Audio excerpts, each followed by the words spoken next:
আসসালামু আলাইকুম। এখন আপনারা দেখবেন সংবাদ শিরোনাম।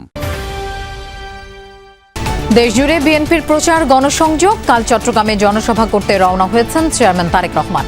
ঢাকায় ফেসবুক, ইউটিউবের অফিস আনার প্রত্যাশা। প্রাইমারি শিক্ষক উনি কিন্তু একটা বাচ্চাকে দুনিয়া শেখায়, দুনিয়া চেনায়, জানায়। কাজে উনি যখন তাকে জিনিসগুলো শেখাবেন, মূল্যবোধগুলো শেখাবে, ওটা কিন্তু তখন বাচ্চাটার মনে, ব্রেইনে সব জায়গায় গেঁথে যাবে। এবং এভাবে আস্তে আস্তে আমাদেরকে পরিবর্তন করতে হবে। ঘটছে উত্তরাঞ্চলের জেলায় জেলায় জামায়াত আমির বললেন, বেকার ভাতা কার্ড নয়, তরুণদের কর্মক্ষম করাই লক্ষ্য। আমরা বেকার ভাতা দিয়ে বেকারের ফ্যাক্টরি বাংলাদেশকে বানাতে চাই না। আমরা আমাদের প্রত্যেকটি যুবক যুবতীর হাতকে দেশ গড়ার কারিগরের হাতে পরিণত করতে চাই। ব্যতিব্যস্ত সময় কাটছে এনসিপি সহ অন্য দল বা স্বতন্ত্র প্রার্থীদের। মিথ্যা আশ্বাসে বিভ্রান্ত না হওয়ার আহ্বান নাহিদ ইসলামের। ঢাকার বেশিরভাগ কেন্দ্রই ঝুঁকিপূর্ণ। বিশৃঙ্খলা এড়াতে সিসি ক্যামেরার পাশাপাশি থাকবে পুলিশের বডি অন ক্যামেরা। শঙ্কা তৈরি করছে লুট হওয়া অস্ত্র ও গুজব। গুলিবিদ্ধ কেরানীগঞ্জের হযরতপুরের বিএনপির সাধারণ সম্পাদক হাসান মোল্লা। মোসাব্বির হত্যাকাণ্ডের মূল শুটার অস্ত্রসহ গ্রেফতার। আইসিসি চূড়ান্ত সিদ্ধান্ত না জানালেও ক্রিক ইনফো বলছে, বাংলাদেশের বদলে টি-20 বিশ্বকাপ খেলবে স্কটল্যান্ড। সরকার না চাইলে খেলবে না পাকিস্তানও, ঘোষণা পিসিবির। আসসালামু আলাইকুম। এখন দেখবেন সংবাদ বিস্তারিত। তৃতীয় দিনের মতো সারা দেশে চলছে প্রার্থীদের প্রচারণা। সকাল থেকেই মাঠে প্রার্থীরা যাচ্ছেন, ভোটারদের দাঁড়ে দাঁড়ে দিচ্ছেন নানা রকম প্রতিশ্রুতি। বিরামহীন পথসভা, গণসংযোগ, লিফলেট বিতরণ আর উঠান বৈঠক করছেন। পাশাপাশি গণসংযোগে ব্যস্ত স্বতন্ত্র প্রার্থীরাও। নতুন বাংলাদেশ বিনির্মাণে ভোট চাইছেন তারা। দরজায় কড়া নাড়ছে ত্রয়োদশ জাতীয় সংসদ নির্বাচন। জোরে সোরে শুরু হয়েছে প্রচারণা। সময় যত গড়াচ্ছে ততই বাড়ছে প্রতিশ্রুতির পাল্লা। শহর থেকে গ্রামের হাটবাজার, চায়ের আড্ডায় ভোটের সমীকরণ মেলাচ্ছেন ভোটাররা। কুড়গাঁও 1 আসনে নির্বাচনী পথসভায় যোগ দেন মির্জা ফখরুল ইসলাম আলমগীর। বলেন, বিএনপি পরীক্ষিত দল, ক্ষমতা এলে এলাকার আর্থসামাজিক উন্নয়ন ও বেকারত্ব সমস্যা কমাতে কাজ করার অঙ্গীকার করেন বিএনপি মহাসচিব। নিজের শক্তি যদি বজায় রাখতে চান, নিজের অধিকার যদি বজায় রাখতে চান, তাহলে ধানের শীষের পাশে দাঁড়ান। ধানের শীষ আপনাদেরকে সুরক্ষা দেবে, ধানের শীষ আপনাদের পাশে দাঁড়াবে, নিরাপত্তা দেবে ইনশাআল্লাহ। রাজধানী সহ বড় শহরগুলোর যানজট নিরসনে স্যাটেলাইট টাউন গড়ে তোলার প্রতিশ্রুতি দিলেন বিএনপি চেয়ারম্যান তারেক রহমান। চলাচলের সুবিধার জন্য চান মনোরেল চালু করতে। আগামীর বাংলাদেশ গঠনে তরুণদের ভাবনাকে গুরুত্ব দিতেই রিল মেকিং প্রতিযোগিতার বিজয়ীদের সঙ্গে মত বিনিময় করেন বিএনপি চেয়ারম্যান। বাংলাদেশে ফেসবুক, মেটা ও গুগলের অফিস আনার চেষ্টা করা হবে বলেও জানান তিনি। গণতন্ত্রের চর্চা ইউনিয়ন পরিষদ থেকে সংসদ পর্যন্ত ছড়িয়ে দেওয়ার আহ্বান জানান তারেক রহমান। প্রতিযোগিতায় সেরাদের সঙ্গে meet and greet with Tarek রহমানের আয়োজন। বিএনপির উদ্যোগে আয়োজিত এই প্রতিযোগিতায় 2200-র বেশি প্রতিযোগী অংশ নেন। তাদের মধ্যে সেরা 10 জন শনিবার দুপুরে গুলশানের বিচারপতি শাহাবুদ্দিন পার্কে তারেক রহমানের সঙ্গে মতবিনিময়ে অংশ নেন। 1 মিনিটের রিলসের মাধ্যমে আগামীর বাংলাদেশ নিয়ে নিজেদের প্রত্যাশা ও প্রস্তাব তুলে ধরেন অংশগ্রহণকারীরা।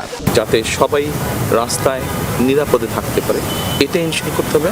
দ্বিতীয়ত কারাপশন আমাদেরকে যেভাবেই হোক এটাকে, এগুলোতেও ছোট ছোট শহর আছে, জেলা শহর আছে বা সদর শহর আছে, আমরা এগুলোতে পরিকল্পনার মধ্যে আছে কিভাবে করব, ডিটেলটা উই আর ওয়ার্কিং অন ইট।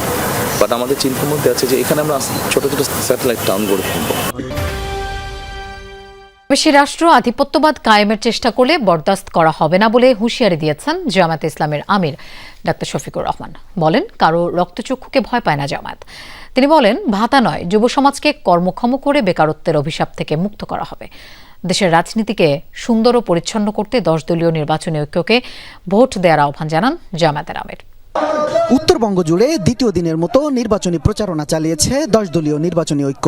গাইবান্ধার পলাশবাড়ির পাইলট উচ্চ বিদ্যালয় মাঠের জনসভা থেকে প্রচারণা শুরু করেন জামাত আমির ডাক্তার শফিকুর রহমান। বাংলাদেশের মাটিতে পড়তে না পারে।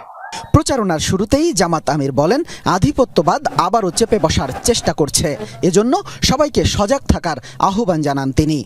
আধিপত্যবাদের ছায়া বাংলাদেশে আমরা দেখতে চাই না। অবশ্যই বিশ্বের সকল সভ্য দেশের সাথে আমরা বন্ধুত্বের সম্পর্ক চাই।